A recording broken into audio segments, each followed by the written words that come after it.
Bem-vindos novamente. Resolvemos aqui dividir esse capítulo 23, que trata de aminoácidos, peptídeos e proteínas, em duas partes. Então, como a parte 2 tinha ficado muito extensa, dividimos a parte 2 em duas partes, que seria a parte 2 propriamente dita e a parte 3, que seria esta aqui. Portanto, vamos dar continuidade a esse assunto e finalizar o capítulo 23 com essa última videoaula. Bom, a primeira etapa na determinação da sequência de aminoácidos em um peptídeo ou uma proteína é reduzir quaisquer ligações de sulfeto. Então, a primeira coisa, quando se queira descobrir a estrutura de uma proteína, é saber onde estão as pontes de sulfeto. Então, tem que pegar e quebrar as pontes de sulfetos. Daí você tem a estrutura linear, a estrutura primária da proteína. Se quebra as pontes de sulfetos. Então, as pontes de sulfetos que existem na proteína, você pode quebrar elas usando mercaptoetanol. Então, mercaptoetanol, um excesso de mercaptoetanol vai promover a troca, o hidrogênio. Os hidrogênios do mercaptoetanol ligado ao enxofre são fornecidos por enxofre da ponte de sulfeto. E o mercaptoetanol tende a se dimerizar. É uma reação de equilíbrio, mas como se usa um excesso de mercaptoetanol, ele acaba trocando a ponte de sulfeto entre as proteínas pela ponte de sulfeto entre dois mercaptoetanol e os hidrogênios da perda, né, ao se formar essa ponte de sulfeto nova, esses hidrogênios são entregues a ponte de sulfeto da proteína. Então você rompe essas ligações, essas pontes de sulfetos. Posteriormente, se utiliza iodeto, um ácido chamado iodo acético, que é esse composto aqui, com iodo no carbono alfa de um ácido acético, e ele vai se ligar ao grupo S, ao enxofre, ao grupo tiol. Vai haver uma SN, o par de elétrons do enxofre ataca o carbono alfa e o iodo sai, e se forma essa ligação. O hidrogênio que sai do grupo tiol e o iodo também sai, forma ácido iodídrico. Daí se forma essa ligação aqui para evitar que a ligação, que a ponte se reestabeleça. Porque se simplesmente for usado o mercaptoetanol e depois não se faz mais nenhum procedimento adicional, a ponte de sulfeto volta a se restabelecer. Então, para evitar que ela se restabeleça, que se usa esse reagente de iodo, que é o ácido iodo acético. Então, você coloca aqui um grupo acetato ligado à cisteína, né, para evitar que as pontes de sulfeto se restabeleçam. Bom, uma vez que tenha sido desfeitas as pontes de sulfeto, só existem ligações covalentes entre os aminoácidos através das ligações peptídicas. Então chega o momento de romper essas ligações que unem os elos da proteína numa espécie de corrente de aminoácidos. Para quebrar essas ligações peptídicas, todas elas, se utiliza ácido clorídrico 6 normal, aquoso, e se deixa fervendo a refluxo, portanto a 100 graus centígrados, durante 24 horas. Então a proteína, que é um polipeptídeo, as ligações amidas se rompem e nós temos uma coleção, um pool de aminoácidos. E esses aminoácidos agora podem ser quantificados para ver quantos tipos de aminoácidos se formaram. Aí, essa primeira análise é saber não a sequência pelo qual os aminoácidos estão unidos, mas para se conhecer a porcentagem de cada aminoácido, a quantificação, quantos aminoácidos existem de cada tipo na proteína. Então, esse é o procedimento original, uma informação que se obtém originalmente. Então, a primeira coisa é romper as pontes de sulfeto, posteriormente se quebra, hidrolisa totalmente a proteína e se quantifica os aminoácidos para saber a quantidade de cada espécie de aminoácido que compõe a proteína. Outra informação importante é conhecer quem é o aminoácido que está na extremidade N-terminal e qual é o aminoácido que está na extremidade carboxy-terminal, para se conhecer a unidade final. Se conhecer a unidade final, já é uma informação adicional sobre o polipeptídeo. Para isso, existem diversas metodologias. Uma delas é fazer reagir ainda a proteína intacta, né, após romper as pontes de sulfeto, fazer reagir com isotiocianato de fenila, PITC, que é também chamado de reagente de Edman. Então, o grupo amino terminal vai reagir com o isotiocianato de fenila. Então, esse carbono do isotiocianato é um carbono típico de uma espécie eletrofílica, tipo carbonila, porém ainda mais reativo, que reage com o grupo amina, assim como reage com o grupo carbonila, reage esse grupo isotiocianato. Esse par de elétrons ataca o carbono isotiocianato, se forma essa espécie, um hidrogênio já está desprotona o grupo amina, por causa que se forma uma carga inicialmente positiva sobre o nitrogênio da amina. Essa carga positiva é desfeita pela desprotonação, sai um H+, aqui, e esse H+, por sua vez, vai se unir ao nitrogênio do isotiocianato. Então, é como se fosse uma transferência de próton entre o grupo amina protonado que se forma e o nitrogênio do isotiocianato. Daí se forma essa espécie neutra. Essa espécie neutra vai sofrer um rearranjo de elétrons. O enxofre do isotiocianato vai atacar o carbono carbonílico do aminoácido terminal, né, da ligação peptídica aqui, que é a primeira ligação peptídica, né, desse polipeptídico, formando essa ligação aqui, que estamos vendo aqui nesse ciclo que se forma. Um ciclo do tipo tioazólico, né? Tiazólico. Tiazólico tem o grupo tio e azo, então tiazólico. Então se forma essa ligação, fecha-se um ciclo, o nitrogênio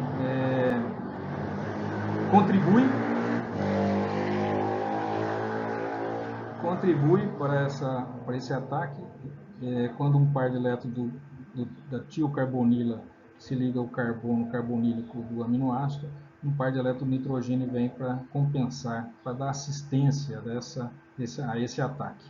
Então se forma uma insaturação aqui. Esse nitrogênio, logicamente, fica positivo ao fazer isso, ao doar um par de elétrons. Porém, essa carga positiva se desfaz com a liberação de um H+, né? É como se fosse um nitrogênio protonado, ele perde um H+, posteriormente. E se forma essa estrutura cíclica, o oxigênio fica negativo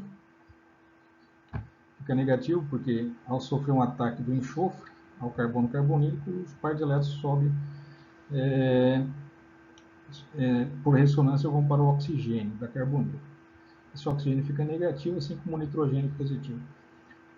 Posteriormente, ocorre um segundo rearranjo, o par de elétrons da carbonila se retorna para restituir a carbonílica e a ligação, essa ligação amida, né, nitrogênio, carbono da segunda, essa que já seria a segunda ligação peptídica, relativa ao segundo aminoácido.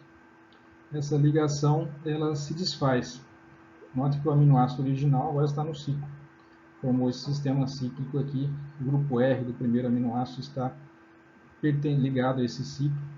E esse R' já é o segundo aminoácido. Então essa ligação se quebra e o primeiro aminoácido se destaca da cadeia polipeptídica, ou seja, o aminoácido terminal está se destacando, está se separando da ligação polipeptídica. E você tem como identificar agora esse grupo de saída aqui, que é diferente para cada aminoácido. Esse grupo de saída é nada mais, nada menos que esse derivado tiazolino, né? tio, porque tem o enxofre, e azo, porque tem o nitrogênio. Esse grupo se destaca, que é justamente o aminoácido amino terminal, que saiu ligado a esse grupo tio, na forma desse grupo tiazônico, através desse reagente. Esse derivado, em meio ácido, se transforma nesse outro composto, ou seja, há uma perda de um H+, aqui, né? E a movimentação dos elétrons, né? Os elétrons, há uma abertura do ciclo, um rearranjo dessa estrutura, se forma uma hidantoína, esse composto aqui. E esse composto é diferente para cada aminoácido, existem padrões e é fácil de ser identificado. E com isso, consequentemente, se sabe que aminoácido foi destacado daquela extremidade amino terminal. Se agora o processo se repetir, todo o processo se repetir, teremos o destacamento de outro grupo amino terminal que se formou. E temos uma nova hidantoína que vai ser destacada. Ou seja, sempre vai ficar um grupo amino terminal com a saída do aminoácido terminal anterior. E a retirada de cada um dessas hidantoínas vão sendo analisadas e, consequentemente, são identificadas a sequência de aminoácidos que faz parte da estrutura polipeptídica. Então, o peptídeo sem o aminoácido N-terminal agora possui um novo aminoácido N-terminal, que pode passar novamente pelo processo de reação com o tiocianato, feniltiocianato. Consequentemente, vai se determinando a estrutura, a sequência de aminoácidos da extremidade amino em direção à extremidade carboxo terminal. Um determinado PTH, que é essa estrutura, pode ser identificado por cromatografia usando padrões conhecidos. Então, esses grupos aqui são conhecidos justamente por isso se identifica qual era o aminoácido que foi destacado da extremidade amino terminal. Aminoácidos carboxo terminais do peptídeo ou da proteína pode ser identificado pelo tratamento da proteína com carboxipeptidase. Então, existem carboxipeptidases que apenas rompem a ligação peptídica do aminoácido terminal. Então, só o aminoácido carboxo terminal que são rompidas, são carboxipeptidases. Elas podem atuar na extremidade carboxi. Apenas o aminoácido carboxo terminal é que é destacado. E consequentemente, esses aminoácidos são destacados sequencialmente, de forma que se sabe quem é o primeiro aminoácido carboxo terminal que sai, depois, consequentemente, o seguinte carboxo terminal, aminoácido carboxo terminal, e sequencialmente vai se descobrindo qual era a sequência de aminoácidos que faziam parte dessa polipeptídeo. Bom, aqui existem alguns reagentes que se utilizam para fazer quebras específicas de ligações peptídicas, né? O reagente de Edman, que, como vimos, remove o aminoácido N-terminal. Existe o brometo de cianogênio, que hidrolisa apenas o lado carboxi da metionina. Então, exclusivamente, se tiver grupos a metionina numa cadeia polipeptídica, apenas o lado carboxi desse aminoácido metionina será hidrolisado pelo brometo de cianogênio. Existe carboxipeptidase exógena, são exopeptidases, do tipo A, que só remove os aminoácidos carbono terminais, com exceção da arginina e da lisina. Existem as carboxipeptidases B, que removem os aminoácidos carboxo terminais somente se eles forem arginina ou lisina. Então, essas duas peptidases se complementam. A primeira peptidase, a peptidase A, carboxipeptidase A, elas removem grupos aminoácidos terminais, vão hidrolisando e vão descartando os aminoácidos carboxiterminais, mas que eles não sejam arginina nem lisina, se for a peptidase A. Se for a peptidase B, é se apenas forem esses dois aminoácidos que forem os carbonos terminais. Então, o que não faz uma carboxipeptidase faz a outra. E com isso consegue manter o sequenciamento para que não pare uma arginina ou lisina, tem que se usar também a carboxipeptidase B.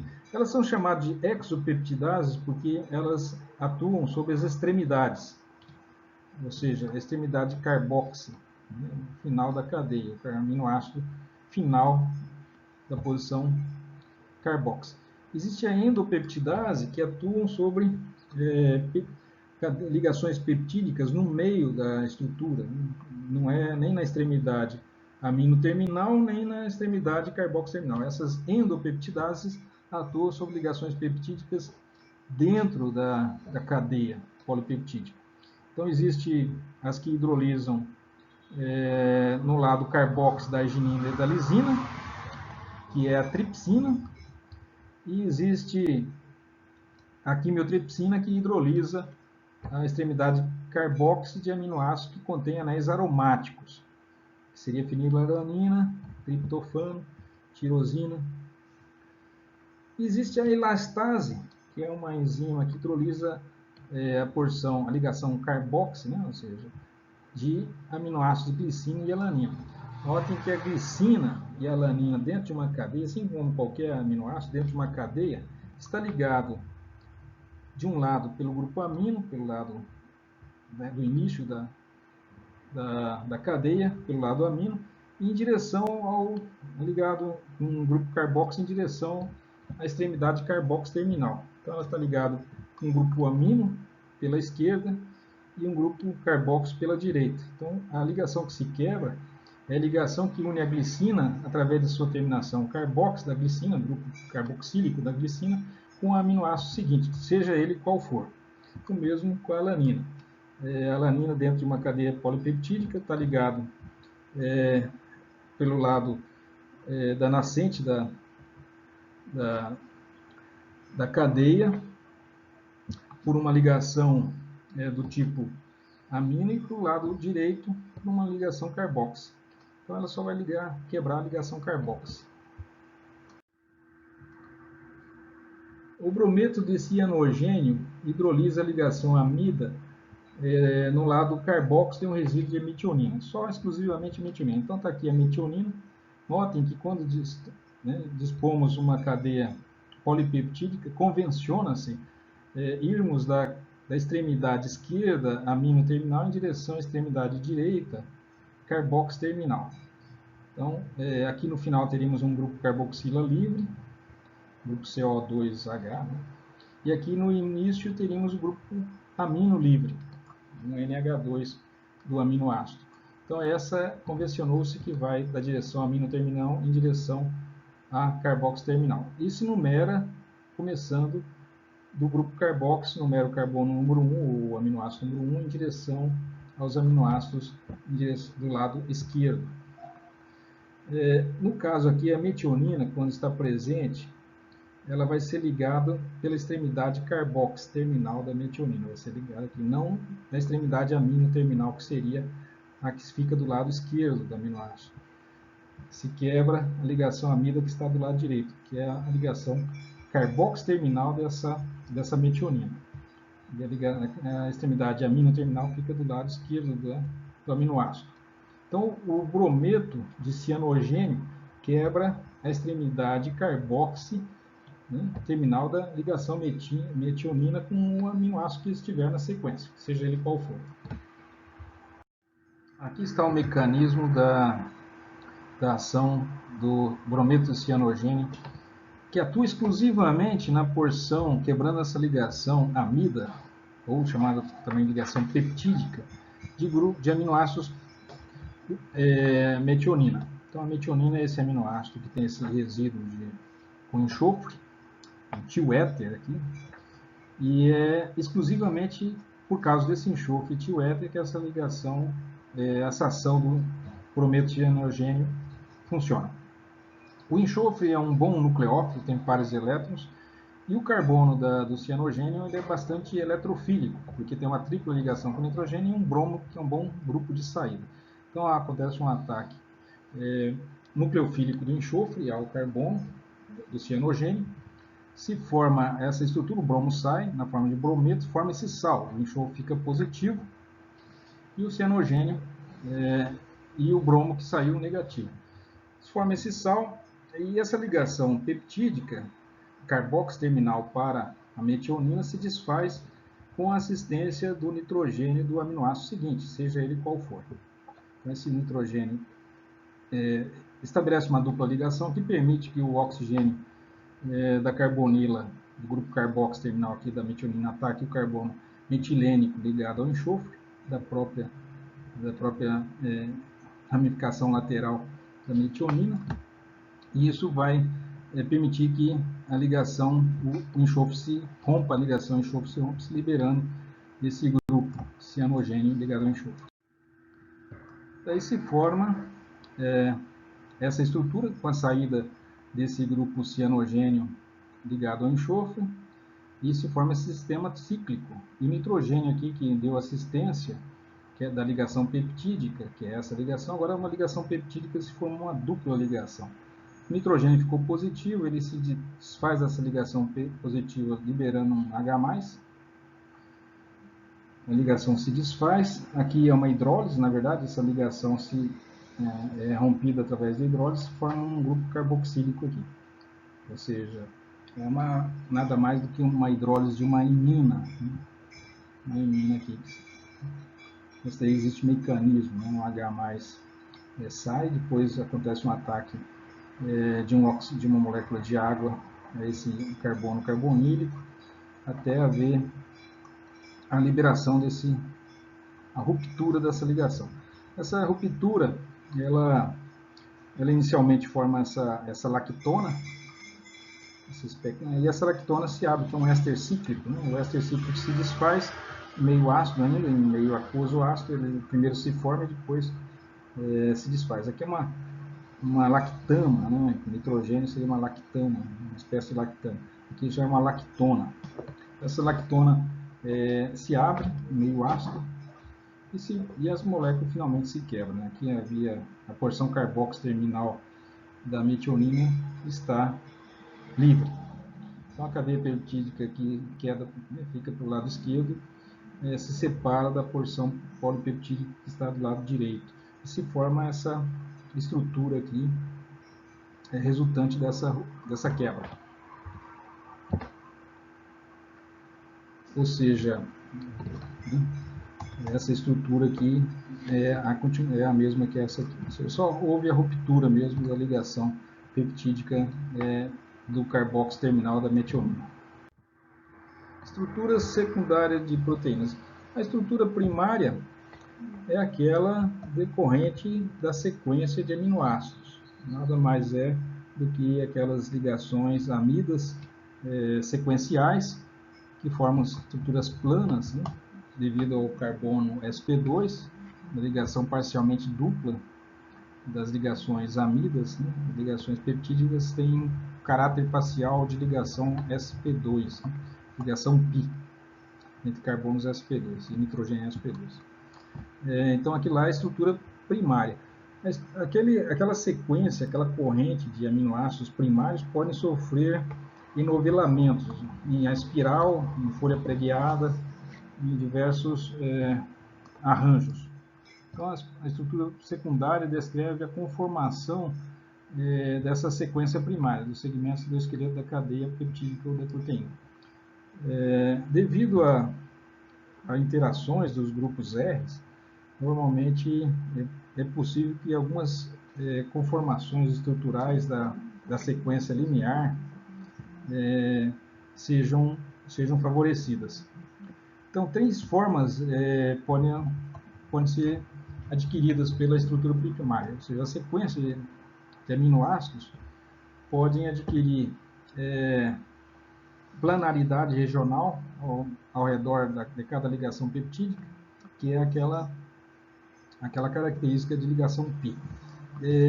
Por causa disso, né, como consequência aquela planaridade da ligação parcialmente pi das ligações peptídicas, isso vai acarretar conformações na cadeia, né, ao longo da cadeia, de forma que ela sofra giros, né, ou forme espirais ou outros tipos de distribuição espacial.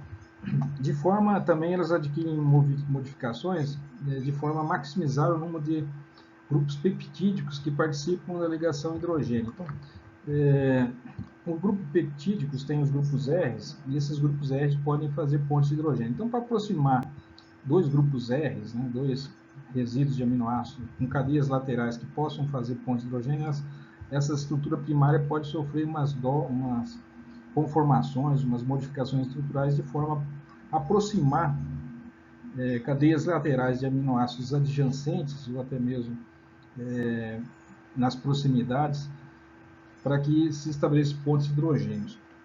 Então é um fator que pode fazer com que essas cadeias adquiram modificações ao longo da sequência linear. Separação adequada entre grupos R muito próximos. Então também existe impedimento espacial. Se dois grupos R estão muito próximos, eles tendem a sofrer impedimento espacial. Isso faz com que essa sequência linear de aminoácidos sofram distorções ou sofram uma certa conformação específica devido à influência de todos esses três fatores principais. Então, uma das conformações que uma cadeia de polipeptídica pode adquirir é a forma de hélice. Então, a sequência polipeptídica está aqui em roxo, e as estruturas laterais, os resíduos, né, as cadeias laterais dos aminoácidos estão mostradas distribuídos ao longo, né, radialmente ao longo dessa espiral, de forma a se afastar o máximo possível entre eles, ou até mesmo estabelecer pontes de hidrogênio entre alças de aminoácidos da hélice adjacente, alças adjacentes da hélice. Então, um resíduo que está numa posição da hélice pode fazer ponte de hidrogênio com o resíduo da hélice seguinte, fazendo com que essa estrutura seja estabilizada. Aqui uma vista longitudinal, aqui uma vista radial. Né? Nota que os aminoácidos saem do eixo da alfa-hélice para o exterior da alfa-hélice. Isso daqui também tem a ver com expor ao meio ambiente os resíduos polares, porque existe, como as proteínas estão em meio aquoso, os grupos polares tendem a ser expostos a promover maior interação com a água. E os grupos apolares tendem também a se ocultar da água, tentando se proteger do meio hidrofílico. Né? A prolina, ela não se adapta bem a essa alfa-hélice, então ela quebra a sequência em A espiral, porque ela tem uma rigidez estrutural devido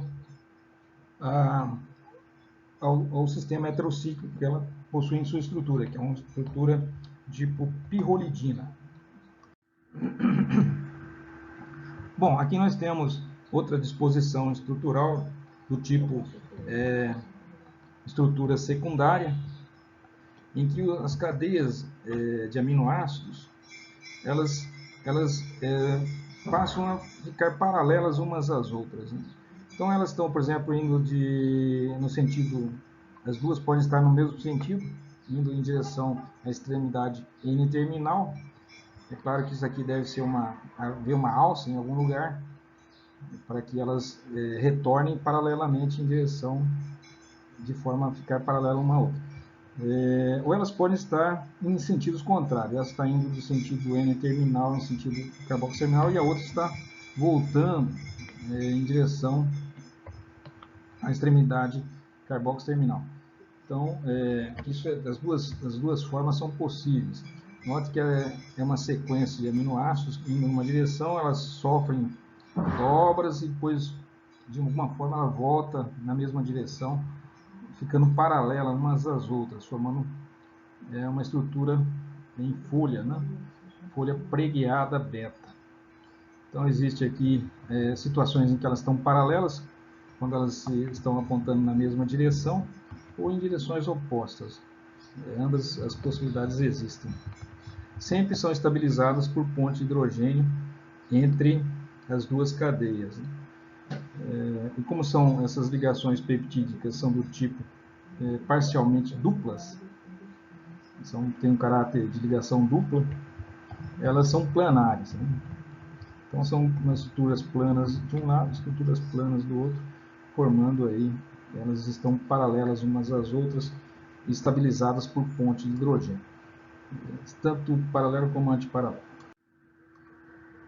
Notem aqui que as folhas preguiadas, elas não existem, elas estão representadas por em verde, por umas setas, né, dizendo a direção para onde vai, em direção amino terminal, em direção da extremidade carboxo terminal, em direção à extremidade amino terminal.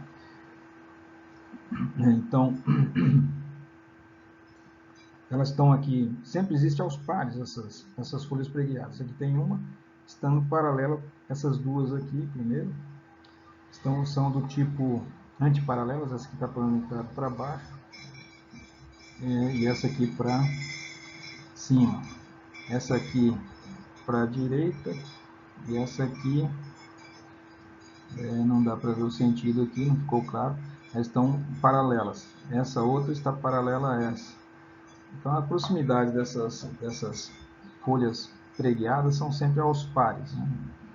Elas estão formando pares para formar pontes de hidrogênio entre elas. Aqui está, na verdade, um empilhamento de folhas preguiadas. Essa é a seguinte, assim, são no total 1, 2, 3, 4, 5, 6, 7 folhas preguiadas. Talvez essa aqui também seja uma porção de uma delas.